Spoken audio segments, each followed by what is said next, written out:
Investors who are out there who've been unable to access them.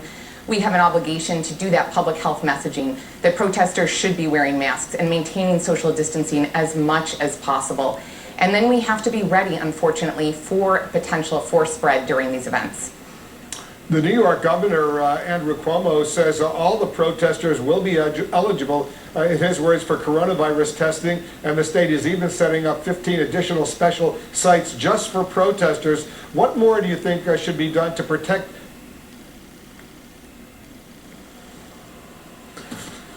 Hello once again, I'm meteorologist Phil Schreck in the Dakota News Now First Alert Weather Center, and we continue to monitor this line of severe storms that's moving through central through northeast.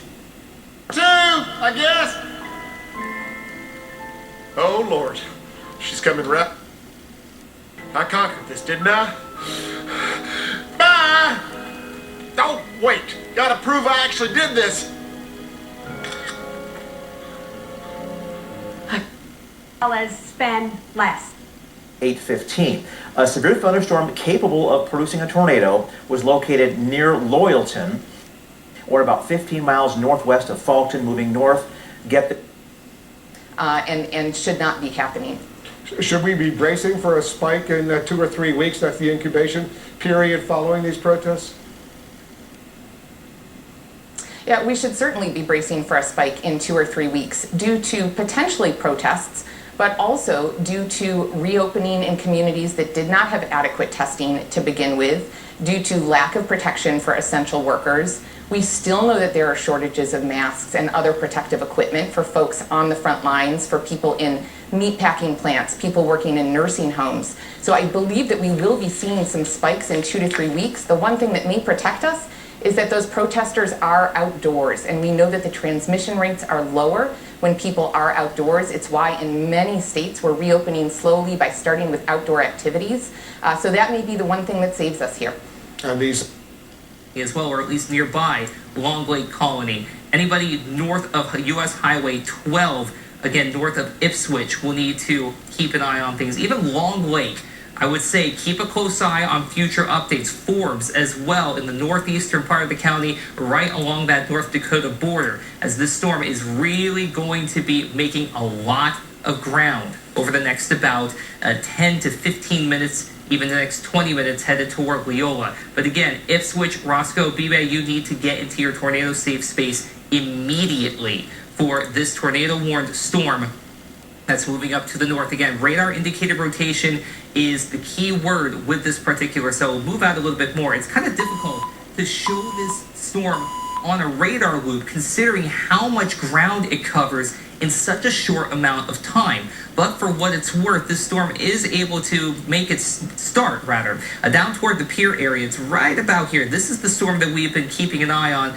just to the east of Pier. Now watch what happens as this continues to move up north, eventually over toward Fulton, and then we start to get that tornado warned storm, and we know this rotation starting to form within this cell, and it's been able to maintain that intensity as it moves up to the more of a northerly direction as opposed to the northeast, and it's been we all need a reason to celebrate a little bit more love in the world. That's going to do it for us tonight here on KCDC. We will be back with you next week from 7 to 9 p.m. Eastern. Joshua Johnson picks up coverage after a short break. But for now, from me, good night from Washington. To release it like it's supposed to. What's weekly? Looking out with the northern portion and northwestern parts of Falk County. You need to be in your tornado safe space immediately. Get into your basement. If you do not have a basement, get to the lowest level of your house, away from windows in an interior-most room. See you next time on Life, Liberty, and Levin.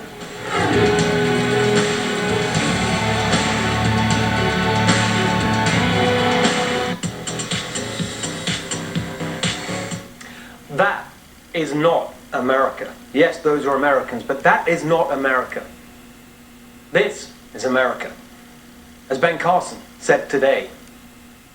I'm very proud of the people who engage in peaceful protest. That's one of the pillars, one of the foundations of our nation. This is America. Incredible, daring, innovation. Incredible community spirit. And this is America.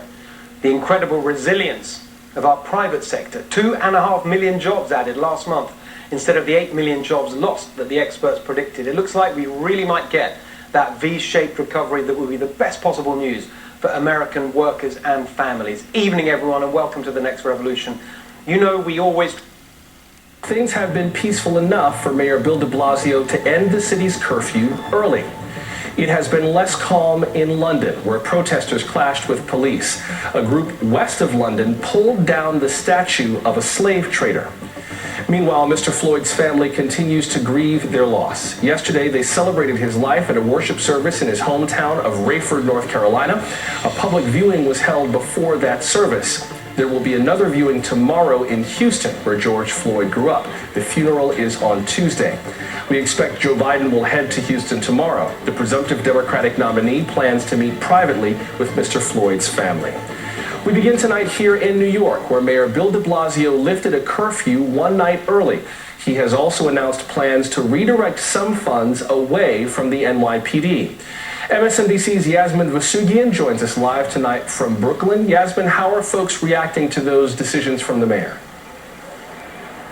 I mean, Joshua, it seems like a real sea change, doesn't it? When I last spoke to you, I was in Times Square. There were thousands of folks just below 42nd Street, because as you mentioned, the police cordoning off actual Times Square. From there, we went on to Union Square. We saw thousands of folks there.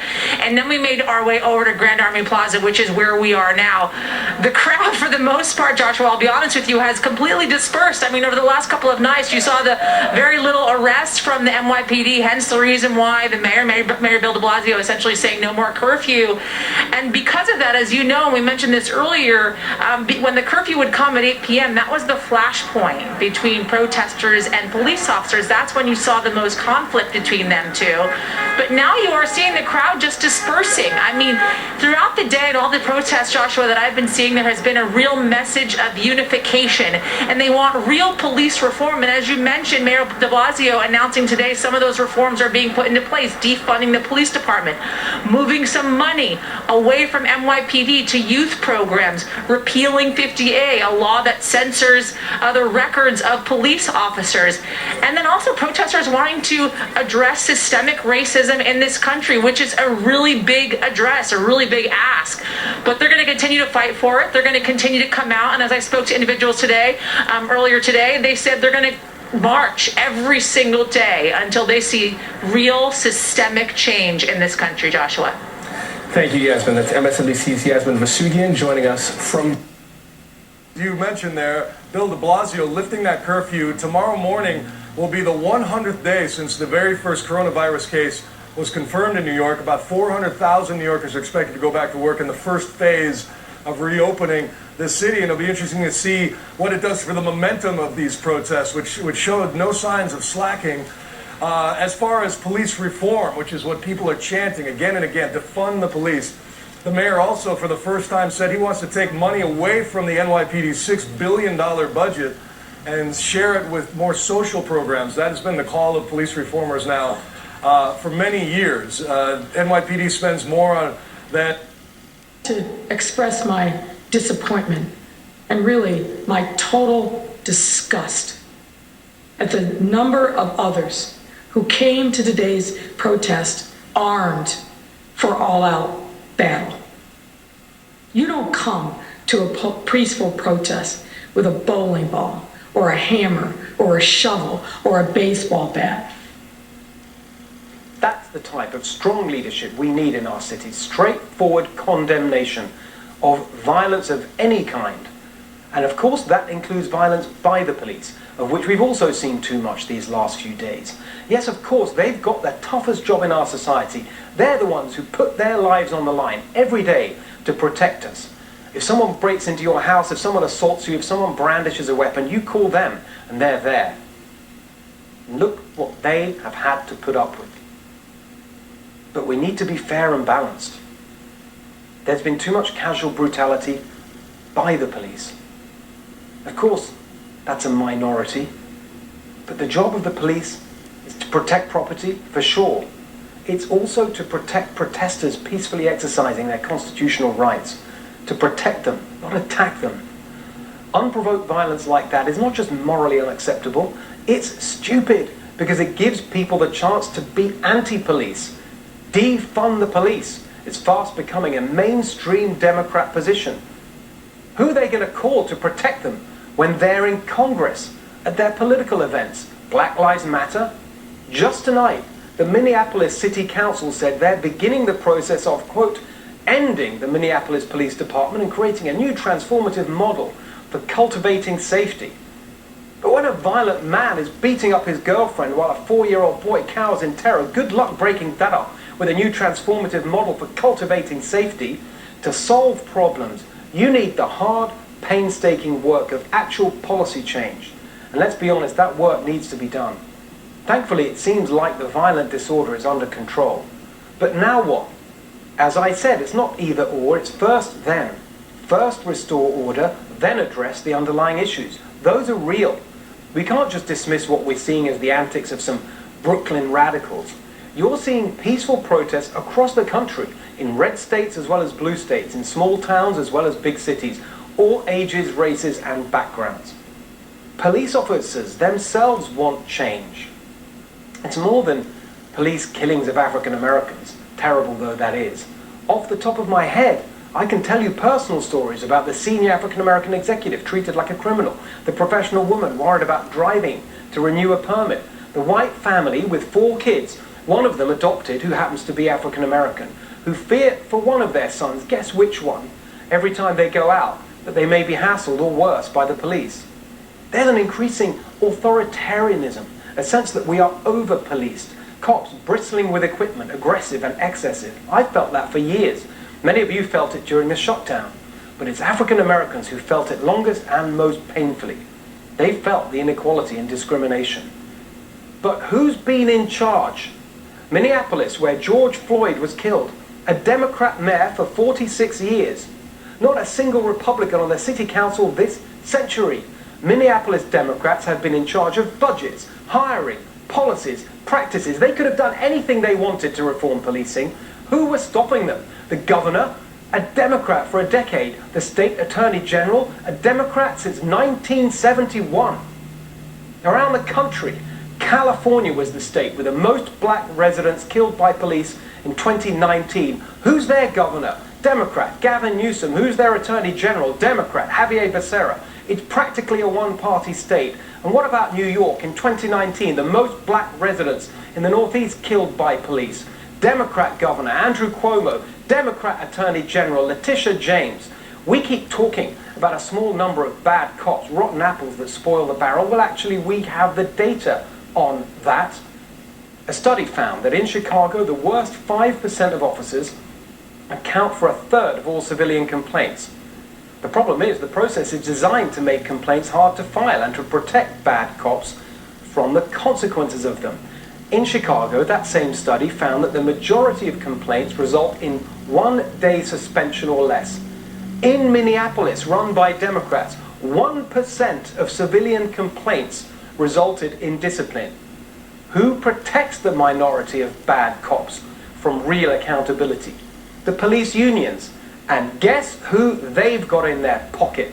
The largest congressional recipient of police union funding is New Jersey Congressman Bill Pascrell, the Democratic co-chair of the House Law Enforcement Caucus. Over $43,000 from police unions and law enforcement PACs since 2004. In the Senate, the top 2 recipients are Democrats as well. Vermont Senator Patrick Leahy and Minnesota Democrat Amy Klobuchar. The same Amy Klobuchar, who did not immediately charge George Floyd's killer years ago when he was involved in another shooting, and she was the local county attorney. Over the past quarter century, LA's police union has given over 7 times as much money to Democrats as Republicans. Here's the common ground on policing. The man there on the left is known as the father of modern policing, Sir Robert Peel. On the right is Bill Bratton, giant of American policing, who helped Rudy Giuliani clean up New York. But Bill Bratton said he carried with him everywhere as his policing Bible Robert Peel's 9 principles of policing from the early 1800s. I want to read you the 3 most important ones. If every officer in every police force in America adhered to these principles, we'd never again witness the scenes of the last few days. Number 6, police use physical force to the extent necessary to secure observance of the law or to restore order only when the exercise of persuasion, advice and warning is found to be insufficient. Number 7, police at all times should maintain a relationship with the public that gives reality to the historic tradition that the police are the public and the public are the police. The police being only members of the public who are paid to give full-time attention to duties which are incumbent on every citizen in the interest of community welfare and existence. Number 9, the test of police efficiency is the absence of crime and disorder, not the visible evidence of police action in dealing with it. Whether it's policing that leaves residents and business owners frightened of rioters, or policing that leaves African Americans frightened of the police for themselves and their children, it's wrong. President Trump is rightly proud of what he did for African Americans, the lowest unemployment in history, opportunity zones to revitalize urban neighborhoods, and long overdue criminal justice reform with the First Step Act. All those gains will be lost, politically speaking at least, unless he now takes the next step, police reform. The president should lead this, a federal mandate to limit use of force, to bring policies, procedures and training in line with those principles Bill Bratton called his Bible, and to bring accountability by making sure every American has access to a serious independent police complaints commission so we can use transparency to weed out the bad cops while supporting the good ones. Consider efforts like Campaign Zero. They've done serious research on positive solutions. DeRay McKesson, one of its founders, commands huge respect by the church, saying this is not what we're about. Having his own military really come down hard and chastise him, something I've also never seen before. So I don't think there's anything that he could say in one speech that would be taken seriously. I think where we're going to see change happen is on the ground, where good, peaceful protesters are putting pressure on local government, and I'm hopeful that that will also translate into voting come November. So next January, we're swearing in President Biden. But there's nothing that he could really say that would make up for all of the hurt and the damage and divisiveness that he has done since he has been in office and before. As you know, many police departments across the country under a lot of fire. New York's public housing is plagued by Trilogy, the power of 1, 2, 3. Performing. Oh, everybody performs. It's the best part of the party. I mean, not everybody performs.